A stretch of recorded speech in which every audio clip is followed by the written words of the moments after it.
नमस्कार। मीन राशि के सभी दर्शकों का बहुत बहुत स्वागत। आज हम चर्चा कर रहे हैं त्रिग्रही योग की। 3 ग्रह एक साथ चल रहे हैं और 50 दिन तक ये शनि और राहु दोनों एक साथ रहेंगे। उसके बाद त्रिग्रही योग लिखने का उद्देश्य ये है कि जो शुक्र का सफर है वो फिर भी जारी रहेगा 31 मई 2025 तक। इसलिए इन त्रिग्रही योग ये एक तरह से विष्णु भगवान के द्वारा बनाए गए तीनों बहुत ही बड़े महत्वपूर्ण हैं इस सृष्टि के। इसके बिना खान पान, रहन सहन, अच्छा आचार विचार व्यवहार, जूरिस्प्रूडेंस, अच्छे वस्त्र, अच्छा साज सज्जा, संसार के सुख के साधन प्राप्त नहीं होते हैं अगर शुक्र अच्छा नहीं है तो। शनि मैटीरियलिस्टिक चीजों का कारक है, मेहनत और पसीना बहाना इसका काम है। मनुष्य का शनि उससे बहुत मेहनत करवाता है और इसकी दृष्टि आपके कर्म स्थान पर जाएगी। कर्म खूब करने के तौर तरीके आ जाएंगे आपके पास। साथ ही साथ ये पिशाच योग Rahu, Rahu extra ordinary planet है, मायावी है, छाया है और ये भगवान की माया है क्योंकि अमृत तत्व पी चुका है। अब इसके जो गुण है, इसके लक्षण है, इसकी प्रशंसा अब सुनिए राहु की। मुख्य बात यह है कि अगले कुछ मिनटों में मैं ग्रहों के ट्रांजिट बताऊंगा और उसके आपके ऊपर क्या प्रभाव हो रहा है, किस किस भाव को क्या प्लस और माइनस मिलने वाला है, सब बताऊंगा। आप बड़े धैर्य से सुने और ये वीडियो केवल और केवल पूर्व भाद्रपद नक्षत्र, उत्तरा भाद्रपद और रेवती नक्षत्र के लिए है। महिला और पुरुष सबके लिए है और एक एक चीज समझने का प्रयास कीजिए। आपके पास कागज पेन है तो आप डेट नोट भी कर सकते हैं। फिलहाल मैं बताऊंगा आपको कि इस राहु की प्रशंसा क्या है और मीन राशि के लिए केवल और केवल 18 मई तक इसके और आपको शुभ प्रभाव देखने को क्या मिल सकते हैं। राहु एक मायावी ग्रह है। राहु भीड़ को चीर करके आगे निकलने वाला ग्रह है और भीड़ में धक्का दे करके लोगों को हटा करके आगे बढ़ता है। अगर रेलवे टिकट की खिड़की पर कोई राहु वाला खड़ा हुआ है तो वो सबसे आगे निकल करके टिकट लेकर के चला जाएगा, बाकी भीड़ खड़ी रहेगी। ये उसका टैलेंट है अपना। केतु और राहु वाला व्यक्ति जिसने अमृत तत्व ले लिया और लेकर के पी लिया, अब वो अमर हो गया, अब आप उसका कोई कुछ नहीं कर सकता। वो चतुर है, चालाक है, उसके पास बड़ी बड़ी विधि है, कला है, ज्ञान है, कौशल है। वो राजनीति में भी भेजता है मनुष्य को। एक्टिंग इतनी सुंदर करेगा वो, जिसका राहु मजबूत होगा, जिसके लग्न में होगा खास तौर से, आंसू दिखा सकता है वो। बड़ी अच्छी अच्छी कलाकारी, कलाबाजी और फिल्मों का एक्टर, डायरेक्टर, प्रोड्यूसर होगा। अच्छा एक्टर होगा, अभिनेता, अभिनय करने वाला। राहु सफल बनाता है और दूसरी बात शुक्र भी बनाता है। शुक्र भी फिल्मों का कारक है लेकिन राहु राजनीति का भी कारक है। ये मल्टी टैलेंटेड व्यक्ति होते हैं। राजनीति में झूठ, छल, कपट, बेईमानी, कुछ ऐसी बातें मैं बता नहीं सकता आपको मुंह से, क्योंकि बताऊंगा तो उसके समाज को एक न्यूज चाहिए। ओहो, इसने तो ये बोल दिया, आहा, ये तो बहुत गलत बात है। राहु बहुत गंदी चीज है इस मामले में, यानी कि झूठ, छल, कपट, जिस तरीके से भी ये न के न प्रकार है ना, राहु उस व्यक्ति को सफल बना देता है। हर सफल व्यक्ति के पीछे राहु है। लोग बोलते हैं स्त्री होती है, नहीं, हर सफल स्त्री के पीछे एक पुरुष, लेकिन राहु जो है उसको चहुदिशी, चारों दिशाओं में उसकी कीर्ति और पताका को फहरा देता है। और ये राहु मनुष्य को किसी के सामने हाथ नहीं फैलाता और कहीं जा रहा है तो किसी से मार्ग में रास्ता नहीं पूछता कि भाई ये सड़क किधर जाएगी, हमें फला जगह जाना था, रास्ता बताओ। वो आदमी अपना जीपीएस का इस्तेमाल करेगा या फोन करके एड्रेस पूछेगा। मदद के लिए किसी के सामने हाथ नहीं फैलाता, खड़ा रहेगा।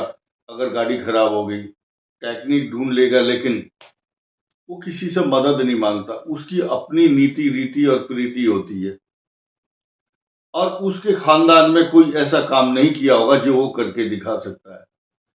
अनोखी प्रतिभा होती है। खैर, आप ज्यादा समय नहीं लूंगा।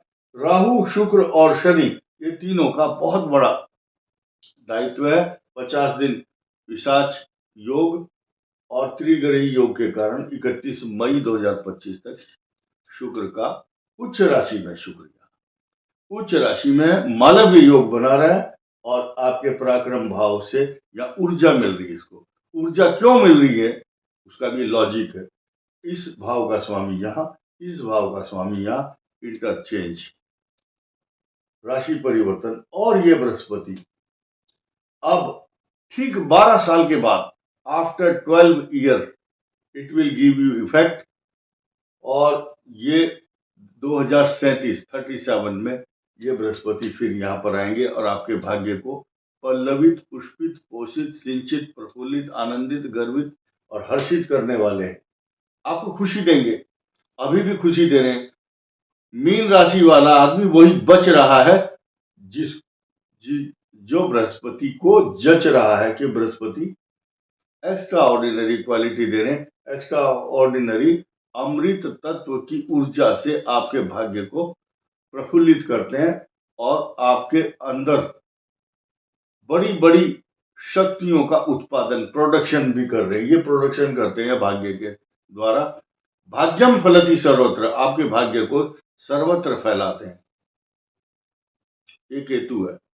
अब ये दाम्पत्य जीवन में चल रही राहु और केतु के कारण दाम्पत्य जीवन में जूत, पत्रम, शीश, मध्यम, तमाचा, मुखमंडले, लात, घुसा, तड़ातड़े, ये होता है मैरिज लाइफ में। ये दाम्पत्य जीवन में उतार चढ़ाव, अशांति, घृणा के भाव उत्पन्न करते हैं। ये डिटैचमेंट है केतु, क्योंकि राहु केतु की धड़ अलग हो गई तो डिटैच हो गया। ये भी यहाँ मैरिज लाइफ को डिटैच करते हैं 180 डिग्री पर एक दूसरे के बैठने के बाद। राहु की विशेषता है, अपने सामने किसी को होशियार, चतुर, चालाक नहीं समझने देता। वो कहता है कि जो मैं रीति, नीति, प्रीति और जो चाल चल रहा हूं, दैट इज फाइनल। राहु की चाल सबसे अधिक सफल होती है इस संसार के अंदर। वो लोग बहुत खुश हो रहे होंगे जिनका राहु बड़ा उनके लग्न में बैठा है। वाक शक्ति, अच्छी वाणी, कब वो बदल जाएगा उसका स्टेटमेंट कुछ पता नहीं है, और बड़ा गंभीर और चुपचाप रह करके अपने पत्ते नहीं खोलता है। दूसरी बात, राहु वाला व्यक्ति बहुत ही मजा हुआ खिलाड़ी, छुपा हुआ रुस्तम होता है, और कब कौन सी चाल चलेगा अपनी सफलता के लिए कुछ भी कर सकता है, लेकिन दाम्पत्य जीवन उसका कष्टकारक रहता है। उसके दाम्पत्य जीवन की के अच्छे परिणाम नहीं होते जीवन भर। दुखद अंत, शास्त्र कहता है दुखद अंत होता है ऐसी मैरिज लाइफ का, जब शुभ ग्रह ना देख रहे हो सप्तम भाव, यहाँ 4 लिखा हुआ है, यहाँ 5 लिखा हुआ है, तो ज्यादा दिक्कत होती है। ये 4 और 5 होने से यहाँ पर, खैर ये तो 12 है, तो ये केतु यहाँ पर, ये प्लस पॉइंट क्या है, यहाँ बृहस्पति की दृष्टि भी है। अब नया समीकरण क्या है, मंगल यहाँ आ रहे हैं। मंगल आपको पंचम भाव में, आपकी संतान के लिए कष्टकारक, आपकी बुद्धि में क्रोध, अशांति, जल्दबाजी, टेंशन उत्पन्न करता है, अधिक खर्च भी कराता है, और इसकी सीधी सीधी दृष्टि, ये अष्टम भाव मृत्यु स्थान कहते हैं इसको, यहाँ दृष्टि आने से कभी कभी चक्कर आना, अशांति, तनाव, कष्ट, और जिनकी कुंडली में पहले से ही मंगल है नीच राशि में, ये इसको आप अच्छा मानिए। क्यों? 99% लोग इस बात से सहमत नहीं होंगे, ये मैं खुलासा कर रहा हूं आपको, क्योंकि उन्होंने एक बात धारणा बना ली है, a little knowledge is always dangerous thing, कम ज्ञान बहुत खतरनाक होता है।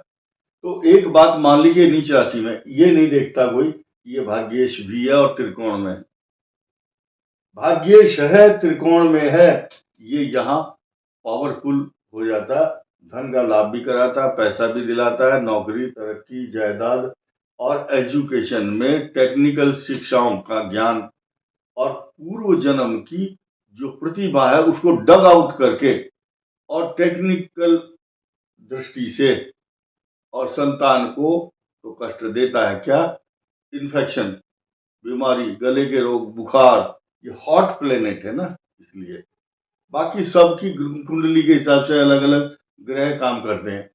आइए अब जानते हैं जो राहु है आपको जो कष्ट दे रहा है, इसके स्वभाव, प्रभाव, लक्षण और उपाय सुन लीजिए। शनि के उपाय से डरने की जरूरत नहीं है। शनि आपको उन्नति, तरक्की, मान सम्मान और सोने के पाए पर रहेगा 3 जून 2027 तक। अब राहु के उपाय सुनिए। राहु के उपाय क्या है? राहु का 18,000 मंत्र, ओम राम राहवे नमः।